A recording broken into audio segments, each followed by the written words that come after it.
Somebody said, "Do I get tired of talking?" Yes. Um, if you wanted to figure out how many in your mind, how many voices you have, um, do you know? Maybe you mostly have one voice that chitter chatters all day long, but maybe sometimes you get into a bad mood and there's a different voice that comes. It's very bad moody. Other times it's like very sunny personality. Or do you have multiple voices with different voices?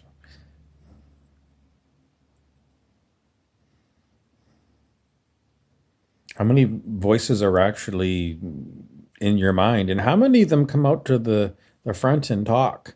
How many of them are just in the back of your mind? They're in the back of your mind and they're talking, but how many actually come to the front? I mean, if you're, some voices going chitter chatter in the back of your head, and then you open your mouth and you blow some air, does that voice come to the front? The front here, does that voice come to the front, or does it stay in the back and does a new voice come here? What if you just kind of mumble? Mumble, mumble, mumble. So you can have like a voice that's just a mumbling voice when you don't open your mouth.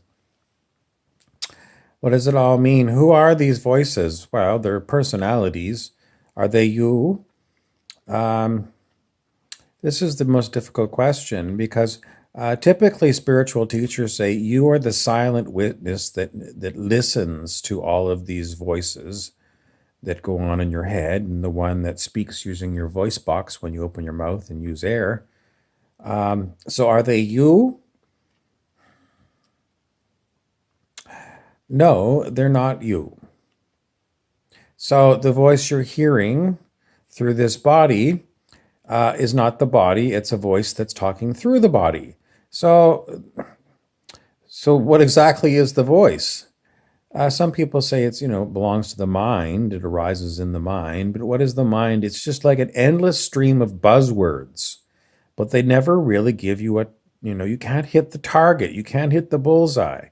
And what is the voice? Well, it's the one that you hear.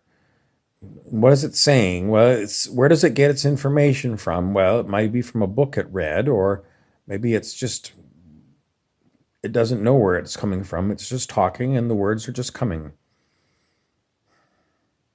What do we really know? I mean, there's so many things. Just because it was written in a book, we take it to be for granted. Someone will say, well, it was a science book. Science proves it. And then you learn about science. And if you ever say science proves something, no, science never proves anything. It's got hypothesis, a null hypothesis that it's got to throw out or something. In other words, and it uses statistics. So science is based on statistics and hypotheses. It doesn't prove anything. So if you say science proves something, you have to go back to the first principles of science, which it can give you some information statistically. And it says, based upon statistics, that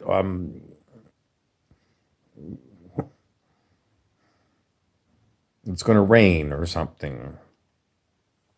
Well, I mean, some statistics are very good. I mean, if you're going to do chemistry, the mathematics of chemistry have all been worked out. That kind of science is not a hypothetical, or is it? Well, I think most people would say, if you've got a chemistry formula and it's been used many times, it's like a cookbook. If you want to make an omelet, you have to get your cheese and your diced tomatoes and your maybe some onion and I don't know what else you want to put in your omelet. And you throw it together and in the pan with some oil and cook it up and you've got your omelet. It's a recipe. So chemistry is mostly about recipes. What about these hypotheses? Well, it's like when you're going to go and use a drug treatment because someone has got a cold and you're going to use a drug treatment to treat the cold. For their cough, you're going to try rum and codeine and then some other herbal remedy. Maybe it's got peppermint in it or something. and you're going to try the three things on 100 people to see, which is the most effective. And you're going to find that maybe in some cases, some of the people get some relief from suffering and some of them don't. So you could, you have to use statistics and say, well, if, I don't know what number you're going to use, 98% confidence infidel. That's not what it is, it's interval. Confidence intervals say that this infidel will not be coughing after he has a quart of rum. So that's a different kind of science than the chemistry, because the chemistry is everybody knows, if you've taken chemistry, that if you follow the chemistry, the electrochemistry, it's all the numbers of the math. It's all mathematical and it all works out. It's all been worked out perfectly. So it's not that hypothetical kind of science like drug testing on humans. Chemistry is pretty much, it's like the recipe for an omelet. It is what it is. You want this, then you got to put these precursor chemicals together, and you might need a platinum catalyst or something in order to make it all go.